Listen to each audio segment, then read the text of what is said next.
வணக்கம் நண்பர்களே. இந்த ஆண்டு தேசிய விருதுகள், தேசிய திரைப்பட விருதுகள் அறிவிக்கப்பட்டிருக்கு. எந்தெந்த படத்துக்கு என்ன விவரம்லாம் உங்களுக்கு தெரிஞ்சிருக்கோம். அதை பற்றி நம்ம டீட்டெயிலாக பார்க்கணுன்னு அவசியம் இல்லை.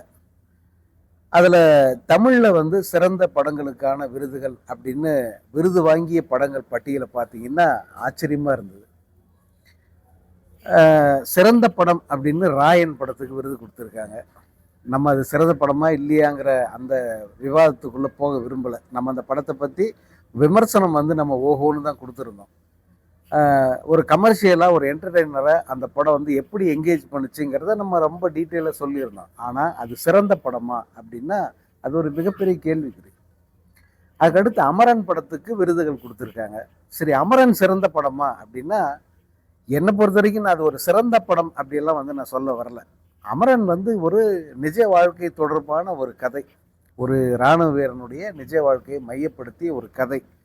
அதை வந்து சிறப்பாக எடுத்திருந்தாங்க, அவ்வளோதான். அது சிறந்த படமா சிறந்த கதையா அந்த விவாதம்லாம் வேற. அதே போல் இன்னும் சில படங்களுக்கு கேப்டன் மில்லருக்கெல்லாம் வந்து கொடுத்துருக்காங்க. ஆனால் இந்த படங்களையெல்லாம் விட விருதுன்னு ஒன்று கொடுத்து கௌரவப்படுத்துறது ஒரே ஒரு படத்துக்கு மட்டும்தான் பொருந்தும் இந்த ஆண்டு. அது வந்து மெய்யழகன் படம் தான்.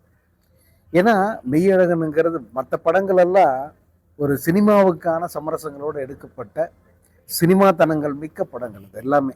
அது அமரன் முள்பட. ஆனால் மெய்யழகன் மட்டும்தான் ஒரு வாழ்வியல், ஒரு வாழ்க்கை. கண் முன்னாடி வந்து ஒரு வாழ்க்கையை நம்ம பார்த்து அந்த வாழ்க்கைக்குள்ள நம்மளை நாமே தொலைச்சிக்கிட்ட மாதிரியான ஒரு உணர்வை தந்த படம்னா அது மெய்யழகன் மட்டும்தான். அதனால இந்த ஆண்டு அத்தனை படத்துக்கு விருது கொடுத்துருக்காங்க, அவ்வளோ விருதுகள் அறிவிச்சிருக்காங்க. பட் அதையெல்லாம் நம்ம வந்து ஒரு பொருட்படுத்த வேண்டிய அவசியம் இல்லை. அதில் வந்து நம்ம ஓகே இது தகுந்தது அப்படின்னு சொல்கிறது எதுன்னா அந்த மெய்யழகன் தான். அந்த படத்துக்கு தான் சிறந்த படத்துக்கான விருது கொடுத்துருக்கணும் நியாயமாக. அது ஒன்று. இந்த பட்டியலில், இந்த விருது பட்டியலில் ஒரு படம் இடம்பெறாமல் போயிடுச்சேன்னு நினைக்கும் போது உண்மையிலே ரொம்ப ரொம்ப ஆதங்கமாக இருக்குது, வருத்தமாக இருக்குது. என்னடா விருது குழுது, இதுக்கு மேலே ஒரு படம் என்னடா எடுக்கணும் உங்களுக்கு? இதை விட இன்னும் சிறந்த கருத்து என்ன சொல்லணும்? மக்களுக்கான ஒரு படம், அதை மக்கள்கிட்ட போய் சேர்ற விதமாக ஒருத்தர் ப்ரெசன்ட் பண்ணியிருக்காரு, ஒருத்தர் நடிச்சிருக்காரு. ஆனால் அதை வந்து உங்களால் கொண்டாட முடியல, அது விருதுக்குரிய படமாக உங்களால் தேர்வு செய்ய முடியலன்னு சொன்னால் உங்கள் ரசனை என்ன, உங்கள் தேர்வினுடைய தரம் என்ன அப்படின்ற கேள்வி இருக்குது. அந்த படம் சூப்பர் ஸ்டார் ரஜினிகாந்த் அவர்கள் நடித்த வேட்டையன் திரைப்படம். என்னை பொறுத்த வரைக்கும் 2025 வெளியான படங்களில் மிகச்சிறந்த படம் அப்படின்னா அது வேட்டையனை தான் சொல்லுவேன். நான் வந்து இதை யாருக்காகவும் வந்து நான் விட்டு கொடுத்து பேசுறது அல்லது என்ன நானே காம்ப்ரமைஸ் பண்ணி பேசுறது அந்த வேலையே நம்மக்கிட்ட கிடையாது. நம்ம நினச்சதை சொல்லுவோம். இந்த வேட்டையன் திரைப்படம் வெளியானதிலிருந்து இன்னைக்கு வரைக்கும் ரஜினிகாந்த் நடித்த one of the best movies அப்படின்னு நான் இப்போ வரைக்கும் சொல்லிக்கிட்டு இருக்கேன். காரணம் என்னென்னா ரஜினிகாந்தினுடைய இயல்பு.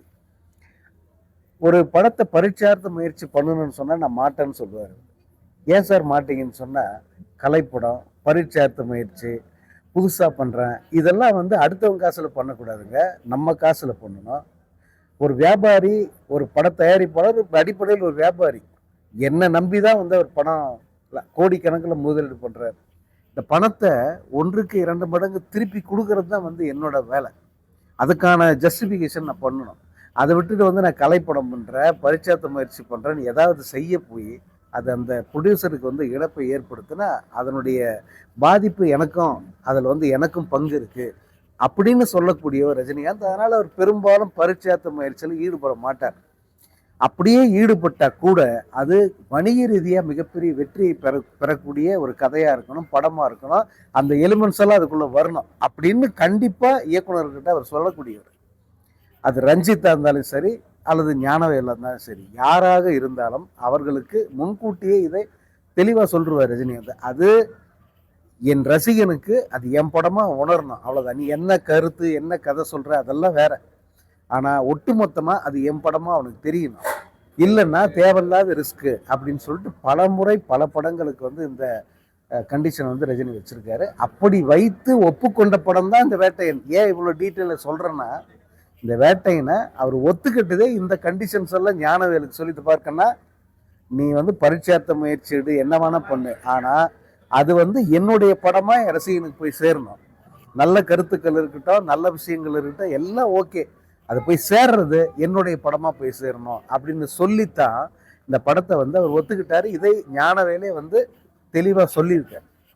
அப்படி ஒப்புக்கொண்ட ஒரு கதை மாணவர்களுக்கான ஒரு கதை. இது மாணவர்கள் இந்த நீட்ன்ற தேர்வு முறையில் மாட்டிக்கிட்டு எப்படியெல்லாம் வந்து சீரழிகிறாங்க, எப்படியெல்லாம் கஷ்டப்படுறாங்க, எப்படி எவ்வளோ கஷ்டப்பட்டு சம்பாதிச்சு அந்த பணத்தையெல்லாம் கொண்டு போய் யாரோ ஒரு பெருமுதலாளிகிட்ட இழக்கிறாங்க அந்த குழந்தைங்க. அதனுடைய விளைவு எவ்வளவு படித்து முடித்தாலும் தான் நினச்சதை செய்ய முடியாமல் யூபர் ஓட்டுறதும் அல்லது இந்த ஃபுட் டெலிவரி பண்ணுற பசங்களாகவும் உயர் படிப்பு படிச்சுட்டு இந்த வேலை பார்க்குறாங்களே அப்படிங்கிற அந்த ஆதங்கத்தை மிகச்சிறப்பாக அதில் வெளிப்படுத்தியிருப்பார். அதிலும் குறிப்பாக ரஜினி சார் வந்து அதில் நடித்த பாத்திரம்ன்றது ஒரு அவர் ரேஞ்சுக்கு இருக்கிற எந்த ஹீரோவுமே வந்து நடிக்க மாட்டாங்க, ஒத்துக்க மாட்டாங்க.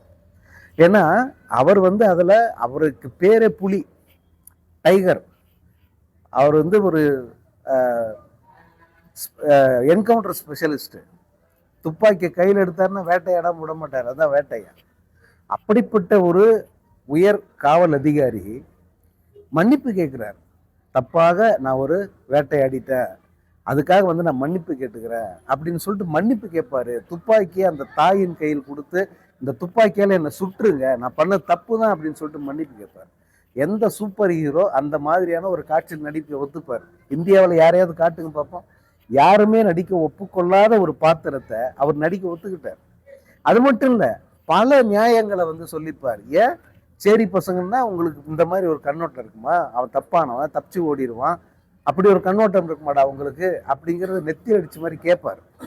பல விஷயங்கள், இது மட்டும் இல்லை, பல மனிதாபிமான அடிப்படையில் அவர் எழுப்பிய கேள்விகளுக்கு வந்து பதிலே இல்லை. அப்படிப்பட்ட ஒரு மிகச்சிறந்த பாத்திரம் அவர் ஏற்று நடிச்சிருந்தாரு. அந்த கதை ஒரு மிகச்சிறந்த ஒரு கதையும் கூட, மக்களுக்கு தேவையானது, மாணவர்களுக்கான ஒரு போராட்டம் அந்த படம். ஆக்சுவலாக மாணவர்களுக்கான ஒரு மௌன போராட்டமாக அந்த படம் அமைஞ்சது. ஒரு நீட்டுங்கிற ஒரு தேர்வு முறையை மையப்படுத்தி எப்படி வந்து ஒரு பெரிய மாஃபியா இயங்குதுங்கிறத இதை விட தெளிவாக போல்டாக இது வரைக்கும் எந்த படமும் சொன்னதில்லைங்க. ஏன் அந்த படத்தை வந்து அந்த படம் வெளியான நாளிலிருந்து நான் தொடர்ந்து இது சிறந்த படம், இதை தவற விடக்கூடாது, இதை கொண்டாடணும், இது எங்கே வெளியிட்டாலும் வந்து இந்த படம் பெருசாக வெற்றி அடையும் அப்படின்னு ஏன் திரும்ப திரும்ப சொல்லிக்கிட்டே இருந்தேன்னா, அந்த படம் அத்தகைய கண்டென்ட்டு உள்ள ஒரு படம். ஆனால் அந்த படத்தை இந்த தேசிய விருதுக்குழு கண்டுக்கவே இல்லை. அவங்களுக்கு இதை விட சிறந்த படம் ராயன், இதை விட சிறந்த படம் கேப்டன் மில்லர்னு தெரியுதுன்னா அவங்கள என்ன சொல்றது, அவங்க ரசனை என்ன சொல்றது, அதில் இதன் பின்னணி என்ன, அவங்க வேற என்ன காரணத்தை, என்ன கிரைட்டீரியாவை மையப்படுத்தி ஒரு படத்தை தேர்வு பண்றாங்க, ஒரு நடிகரை சிறந்த நடிகரை கொண்டாடுறாங்க, அல்லது ஒரு இசையமைப்பாளருக்கு விருது கொடுக்குறாங்க, ஒன்றும் புரியல இதில். ஏன்னா இவங்க இசையமைப்பாளரை தேர்வு பண்ணுறவங்க, நடிகராக கொண்டாடுறவங்க, அல்லது சிறந்த படம் தேர்வு செய்து விருது கொடுப்பது, இது எல்லாமே வந்து சந்தேகத்துக்குரியதாக, சந்தேக கண் கொண்டு பார்க்கணும் அப்படிங்கிற மாதிரியான ஒரு தேர்வாக தான் வந்து இருக்குது. இதில் நமக்கு தனுஷை நம்ம என்றைக்குமே குறைச்சி மதிப்பிட்டதில்லை. அவரை வந்து நம்ம தேவையில்லாமல் நம்ம குறை சொன்னதும் இல்லை. தனுஷ் வந்து உண்மையில் அவர் ஒரு நம்ம பையன்தான், அவர் இன்னும் சிறப்பாக வர வேண்டிய ஒருத்தர் தான். அதனால எந்த மாற்று கருத்தில் அவர் மிகச்சிறந்த டேலண்ட் உள்ள ஒரு நடிகர். ஆனால் இந்த தேர்வு, இந்த தேசிய விருது இந்த ஆண்டு அறிவிக்கப்பட்டதில் அந்த 2 படங்களுமே அவருக்காக விருதுக்கு பரிந்துரைக்கப்பட்டிருக்கிற அல்லது விருது கொடுக்கப்பட்டிருக்க அந்த 2 படங்களுமே அந்த தகுதிக்கு உடையவை அல்ல. நீங்கள் வேட்டையனோட ராயனை ஒப்பிடவே முடியாது, கேப்டன் மில்லர்லாம் சொல்லவே முடியாது.